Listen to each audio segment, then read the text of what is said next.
What's up guys and welcome back in another video. आज हम बहुत ही ज़्यादा एक डिफरेंट वीडियो करने वाले हैं क्योंकि आज हम रिव्यू करने वाले हैं नेक्सॉन ईवी का। और ये सिर्फ एक रिव्यू नहीं होगा, ये होगा एक ओनरशिप रिव्यू, क्योंकि अंकित भाई इस वाली गाड़ी को यूज़ कर रहे हैं फ्रॉम मोर देन 3.5 ईयर्स। तो अंकित, आज आप बताओगे गाड़ी में आपको कैसा एक्सपीरियंस रहा? बिल्कुल भाई, बिल्कुल सारी चीज़ें डिटेल में डिस्कस करेंगे। कैसा एक्सपीरियंस रहा है, 3.5 ईयर से ज़्यादा हो चुका है मुझे ड्राइव करते हुए, ओवर 35,000 किलोमीटर्स ड्राइव कर चुका हूँ। तो आगे देखते हैं भाई, जो सवाल पूछेगा उसके पूरे के जवाब देते हैं और समझते हैं।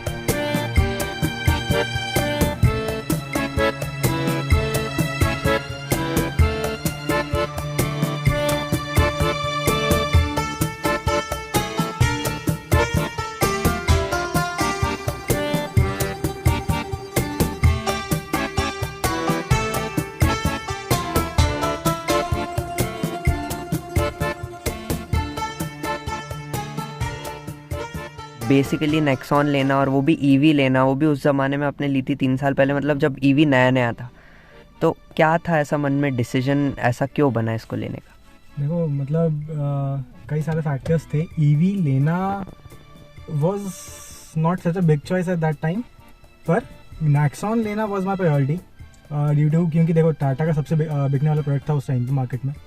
दूसरा सबसे ट्रस्टेड था, बिल्ड क्वालिटी अच्छी है, सेफ्टी रेटिंग अच्छी है। तो इन सब चीज़ों को ध्यान में रखते हुए फीचर्स अच्छे दे रहा था उस टाइम के हिसाब से जो मार्केट में गाड़ियाँ थी। तो मेरे को ऑल्दो मुझे जाना भी सिर्फ किन्हीं 2-3 कंपनियों पे था, या तो मैं महिंद्रा लेता, या मैं टाटा लेता, या मैं शायद मारुति जाता बस, क्योंकि मेरे को सिर्फ किसी ना किसी इंडियन ब्रांड में ही इन्वेस्ट करना था। और ईवी लेना was a debate in my family, क्योंकि ये मतलब between a mother, my brother on one side and my father and me on one side, क्योंकि हम लोग को था कि गाड़ी चलेगी तो फ्यूल की एक्सपेंसेस एंड एवरीथिंग। फिर उन लोग का था कि नहीं, कहीं दूर नहीं जा पाएंगे, ये वाला जो थॉट आता है, फैक्टर आता है। और वो सच भी है, ईवी लेके आप रिस्ट्रिक्ट होते हो, आपका मूवमेंट रिस्ट्रिक्ट होता है। 3 साल एक बहुत लंबा टाइम होता है, तो अब शायद एकदम आइडिया लग गया होगा एग्जैक्ट कि कितना रेंज ये एक्चुअल में देते हैं, कितना प्रॉमिस करते हैं एड्स में। देखो, जो मेरी गाड़ी है, मेरी गाड़ी नेक्सॉन ईवी 2021 टॉप मॉडल है, मुझे एग्जैक्ट मॉडल का नाम याद नहीं है। The company claimed the range of 312 kilometres, ठीक है, although I haven't received that. जो मुझे पर्सनली रेंज इस गाड़ी से मिली है वो between 200 to 225 kilometres on full AC पे मिली है, and this is the range I have always been getting. तो मेरे को लगता नहीं कि इससे ज़्यादा ये गाड़ी शायद रेंज करती है। बिल्ड अच्छी है, इसमें कोई डाउट नहीं होता टाटा की गाड़ी में, बट कंफर्ट कैसा है? Excellent, that's the only word I would describe. क्योंकि मेरे को मतलब ऑल्दो अच्छा खासा टाइम हो चुका है भाई, गाड़ी बहुत कंफर्टेबल है टू ड्राइव, ठीक है। कभी कभी मैं इसमें को थोड़ा इस पिलर, ये जो ए पिलर है, इसकी वजह से थोड़ा थोड़ा लगता है कि एक हल्का सा व्यू ब्लॉक हो रहा है, बट इतना कोई ज़्यादा सिग्निफिकेंट नहीं है, क्योंकि जब भी आप एक एसयूवी चलाते हो तो थोड़ा थोड़ा तो ये चीज़ें देखनी पड़ती हैं। उसके अलावा सब बहुत शानदार है भाई। सीटिंग देख लो, बकेट सीट्स एंड एवरीथिंग।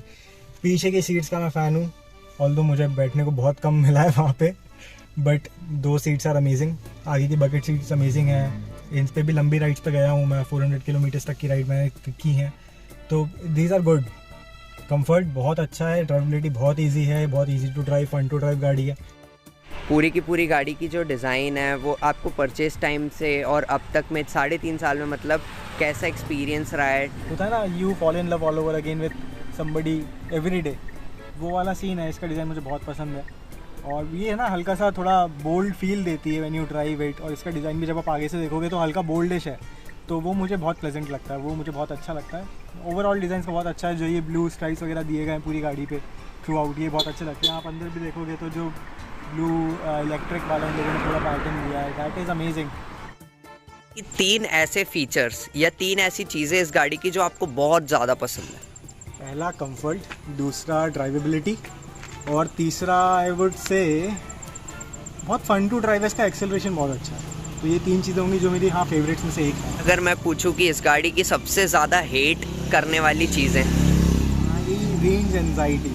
गाड़ी को लेने के बाद समझ में आया कि रेंज एंजाइटी भी कोई चीज़ होती है। And when you are driving, मतलब जैसे भोपाल इंदौर में कर रहा हूँ, ठीक है, and I am about to reach my destination, और जो बैटरी है बहुत लो है, तब होती है असली एंजाइटी कि पता नहीं चार्जिंग स्टेशन तक पहुँचूंगा कि नहीं, लोकेशन पे पहुँचूंगा कि नहीं, धक्का तो नहीं मारना पड़ेगा, फिर से टोइंग वैन तो नहीं बुलानी पड़ेगी।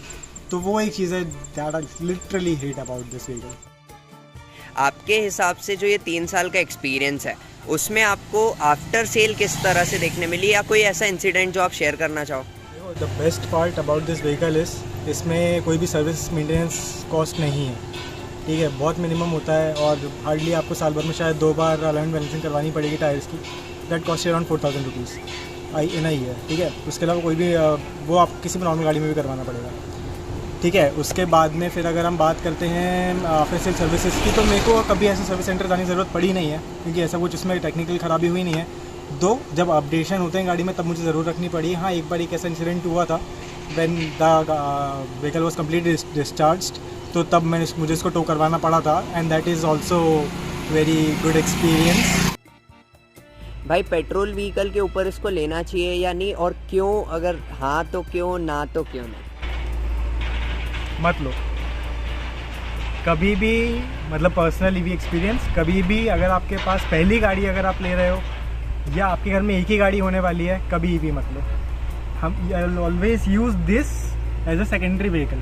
तो आपको शायद साल में 1-2 बार कहीं बाहर जाना पड़े, पर वो जब जाना पड़ेगा तब आपको बहुत डिफ़िकल्टी होगी, ठीक है। दूसरा चीज़ ये होता है कि जैसे अगर मैं नेक्सॉन पेट्रोल लेता eight that time man was buying this, मेरे को 14 के अप्रॉक्स पड़ रही थी, और जब मैंने ये ली तो मुझे पड़ी 18 के अप्रॉक्स। तो मैंने अप्रॉक्सीमेटली 4 लाख एक्स्ट्रा पे किया है फॉर दिस, ठीक है।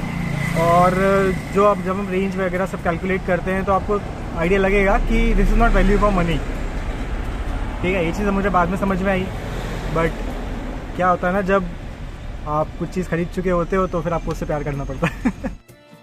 और सबसे पहली बात तुम्हें पता भी नहीं चला गाड़ी स्टार्ट हुई खड़ी है, ठीक है। हमने पूरी वीडियो शूट कर ली और गाड़ी स्टार्ट की। दूसरा चीज़, मुझे सिर्फ एक्सीलरेशन करना है, तो मैं पता है लिटरली बता रहा हूँ, मैं गाड़ी चलाते चलाते अपना लंच कर लेता हूँ, स्नैक्स कर लेता हूँ, मैं कॉल अटेंड कर लेता हूँ अगर मेरे को किसी से कुछ बात करनी होती। तो मैं बहुत सारे काम, इवन यू वोंट बिलीव, मैं लैपटॉप भी यूज़ कर चुका हूँ गाड़ी चलाते चलाते। मस्त जोक मारा रे, ये हंस रे हलकट हंस। गाड़ी का जो बेसिकली ड्राइवेबिलिटी है वो काफ़ी स्मूथ है, देखो बहुत इजी है, कर्व्स पे बहुत इजी जाती है गाड़ी। कभी ऐसा नहीं लगता कि गाड़ी बहुत ज़्यादा वॉबल कर रही है, ऐसा कुछ नहीं है, देखिए। मैं बहुत अभी मैं नॉर्मल ड्राइव मोड पे हूँ। इसमें 4 मोड्स मिलते हैं आपको, रिवर्स, न्यूट्रल, ड्राइव और स्पोर्ट्स, ठीक है। अभी हम ड्राइव पे चल रहा है, reverse obviously for when we are going back. Neutral पे गाड़ी न्यूट्रल में होती है, and then there is sports, वो भी अभी मैं आपको टेस्ट कराऊंगा। It's very easy, it's comfortable, और मुझे कुछ ज़्यादा कुछ करना भी नहीं, सिर्फ मुझे अपना एक्सेलरेशन को कंट्रोल करना होता है, एक हाथ से पूरी गाड़ी चल जाती है। ओके, सो अभी जैसे हम कौन से मोड में चल रहे हैं? अभी हम ड्राइव मोड पे हैं, और इसमें भी इजीली 100-120 टच कर लेती है। मैं उसके ऊपर जाता भी नहीं हूँ क्योंकि मेरी भी थोड़ी फटती है। अब तो देखो स्पोर्ट्स मोड पे कैसे गाड़ी एक्सेलरेट होती है।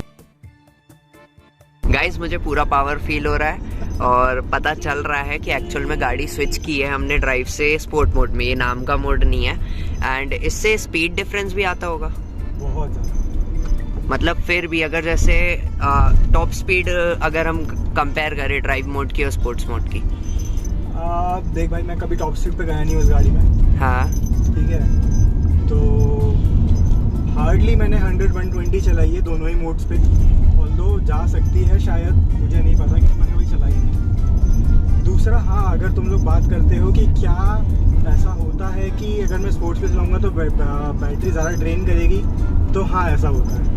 अगर मैं कंटिन्यूस स्पोर्ट्स पे चलाऊँगा तो बैटरी ड्रेन ज़्यादा करती है गाड़ी, ऑल्दो हाँ मुझे उतने पावर मिलता है, एक्सेलरेशन मिलता है, बट सिटी में कोई सेंस नहीं है उस चीज़ का। जब मैं इसको पंच कर रहा हूँ नॉर्मल ड्राइव पे फिर से, ठीक है, ये अपन ने 30 से उठाना चालू करी है, 70, 80 आराम से इजी जा रही है।